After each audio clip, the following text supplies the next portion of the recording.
As you should be aware by now, we begin drive-in service this Sunday morning at Woodlawn at 10:30 a.m. Here's the information that you need to know before you get there on Sunday morning.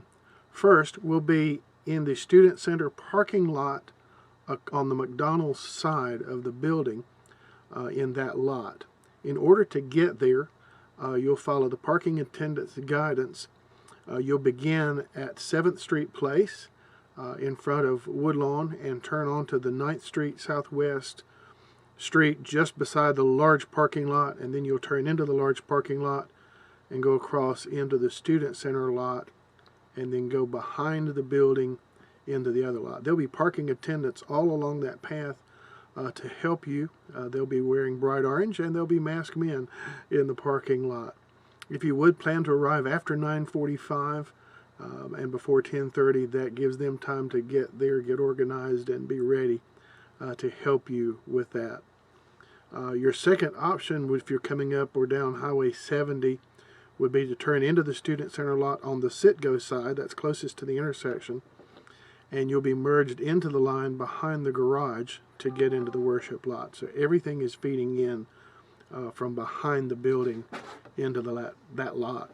Please trust your parking attendants and follow their guidance to get you parked. It'll be very similar to attending a large event or football game where they actually take you and park you and direct you into your spots there. So follow their instruction and try to help them out and make that work.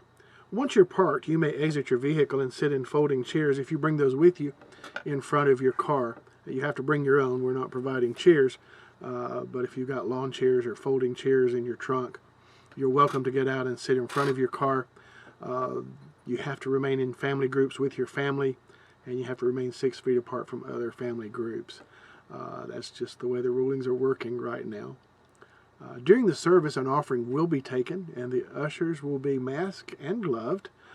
Kind of sounds like a Wild West movie, but you get the picture, and they will have a bag for you to drop your offering in, and they will count it and turn it in, we promise. Restrooms will be available inside the Student Center for emergency use only, and you will need to limit one person at a time in the restroom. So be cautious and be aware of that as you can.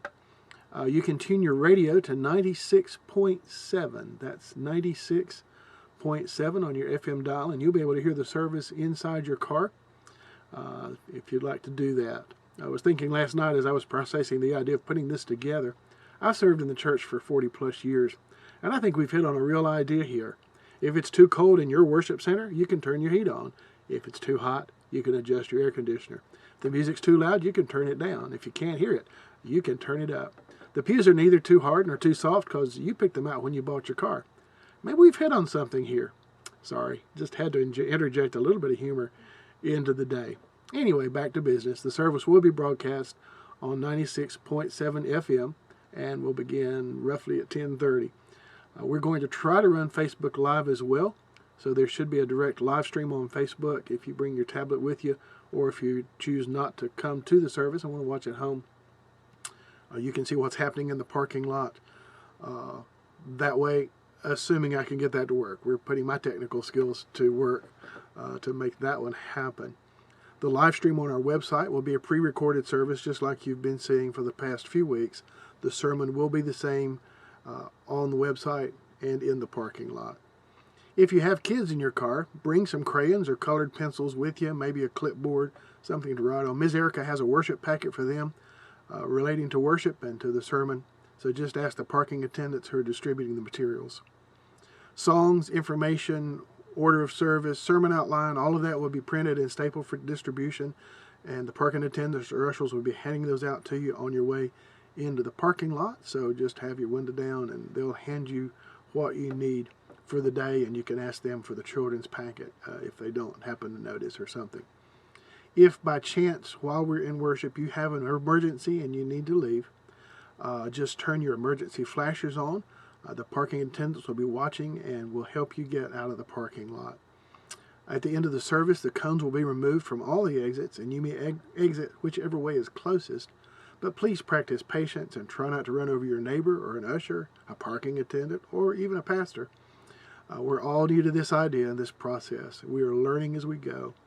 Our goal is to gather together for worship, yet remain safe in the process until we can proceed to the next steps. Thank you for being patient. Thank you for working with us. And let's make it an exciting day. I personally look forward to seeing you on Sunday after 9:45 and before 10:30 a.m. Drive carefully. Be safe. And I'll be listening for you singing out your car window. Have a great day, and we'll see you on Sunday.